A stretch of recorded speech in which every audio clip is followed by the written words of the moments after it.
Hello, എല്ലാവർക്കും നമസ്കാരം. ഇതുണ്ട് എൻ്റെ ചീര കണ്ട. നമുക്ക് ചീര കാണാം. ഇത് കണ്ട സുന്ദരി ചീരയാണ്.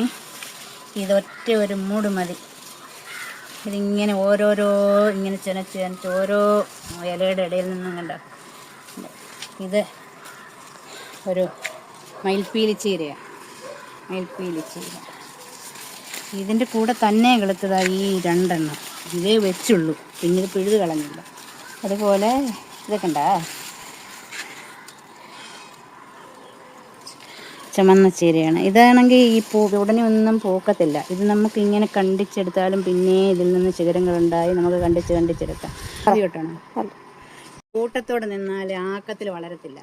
ഇത് ഓരോ അല്ലെങ്കിൽ രണ്ടെണ്ണം ഇങ്ങനെ പിഴുത് ഒരു നമ്മൾ സിമെൻ്റൊക്കെ കുഴയ്ക്കുന്ന ചെറിയ ഈ കരണ്ടിയില്ലേ, അതും വെച്ചാൽ ഈ നമ്മൾ ഈ തയ്യെ ഇങ്ങനെ കുത്തി ഇങ്ങനെ എടുക്കണം. മണ്ണോട് കൂടി എടുത്തിട്ട് ആ മണ്ണോട് കൂടി വേരിനൊരു അനുഭവം പറ്റാതെ വെച്ചിട്ട് പെട്ടെന്ന് വളം ചെയ്ത് ഇതിനെ കിളത്തിക്കൊണ്ട് വരണം. അല്ലെങ്കിൽ ചീര പെട്ടെന്ന് പോത്ത് പോകും.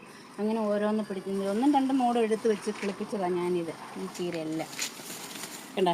ഇതിൻ്റെ ഇവിടുന്ന് നമ്മൾ ഇങ്ങനെ കണ്ടിച്ചു കഴിഞ്ഞാൽ ഇതിൻ്റെ എത്തെല്ലാം ഇങ്ങനെ നമുക്ക് വീണ്ടും കറി വെക്കാം.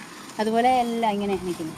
അതുപോലെ ഇത് സുന്ദരി വലുതാകും. ഇവിടുന്ന് മുറിച്ച് വിട്ട് കഴിഞ്ഞാൽ വീണ്ടും ഇത് ഒരുപാട് നാൾ നിൽക്കും. ഒരുപാട് നാൾ കഴിഞ്ഞേ ഇതൊക്കെ പൂക്കത്തുള്ളൂ. ഇതെല്ലാം അങ്ങനെയാണ്. കണ്ടോ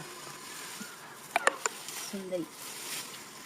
നമ്മുടെ വെള്ളച്ചീരയാണ്. പണ്ട് തൊട്ട് എവിടുന്നോ ഒരു മൂട് കൊണ്ടുവച്ചു. പിന്നെ വർഷങ്ങളായിട്ട് ഇത് നടുകയും വേണ്ട, ഒന്നും വേണ്ട. ഇതിങ്ങനെ കളർന്ന് എനിക്ക് എന്നെക്കാട്ടി 2 ആൾ കളരത്തിൽ ഇതങ്ങ് പോകും. ഇവരുടെ കൂടെ വെച്ചതാണ്. പക്ഷേ ഇവരങ്ങ് വലുതായി. അങ്ങനെ ഓരോ ഇനം ചീരയാണ് നമുക്കുള്ളത്.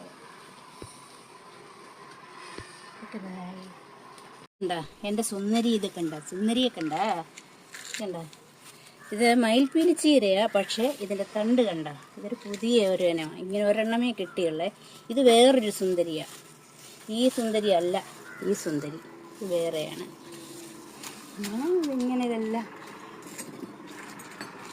നമുക്കൊരു ചട്ടി മതി. ഇത് ചട്ടി മാത്രം മതി നമുക്ക് ചീര ധാരാളം ഉണ്ടാക്കാം. ഇത് നമുക്ക് കൃഷിഭവനിൽ നിന്ന് 25 ചട്ടി കിട്ടിയതാണ്. അടിയിൽ മിശ്രിതം കിട്ടിയിട്ട് 2-3 വർഷമായി. ഇപ്പോഴും ഞാൻ അതിനകത്തെല്ലാം കൃഷി ചെയ്യുന്നുണ്ട്. നല്ല വൃത്തിക്ക് വളരും. ചെയ്യുന്ന വളമെന്ന് പറഞ്ഞു കഴിഞ്ഞാൽ നല്ലപോലെ അതിന് ചാണകപ്പൊടി ഇട്ട് നല്ലപോലെ അടിവളം കൊടുത്താൽ ഇത് വെക്കുന്നതേ. അത് കൂടാതെ കണ്ട് ഇച്ചിരി പച്ച ചാണകം കലക്കി ഒഴിക്കും. പിന്നീട് നമ്മുടെ സ്ലറിയില്ലേ, ഈ പിണ്ണാക്ക്, കടലപ്പിണ്ണാക്ക് തീർത്ത് പൊളിപ്പിച്ചിട്ട് അത് ഒഴിച്ചു കൊടുത്തേ മാത്രമേ ചെയ്തുള്ളൂ. അല്ലാതെ യാതൊരു വളവും 2 നേരം വെള്ളം ഒഴിക്കും. അല്ല ഒരു വളവും ചെയ്തിട്ടില്ല. പക്ഷേ നമ്മൾ പെട്ടെന്നൊരു 19 ദിവസം കൊണ്ട് ഇവരെ വളർത്തിക്കൊണ്ടുവരണം. ഏറ്റവും പെട്ടെന്ന് വളർത്തിക്കൊണ്ടുവരണം.